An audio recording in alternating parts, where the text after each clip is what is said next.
non dicir estou asistindo a este momento histórico, non.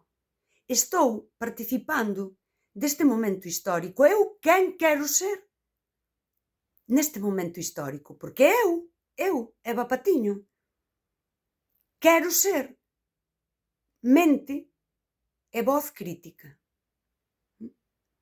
E estas críticas, dígovolo de corazón, comezaron pola autocrítica. Desde o vínculo máis pequeno, quen fun eu para as persoas?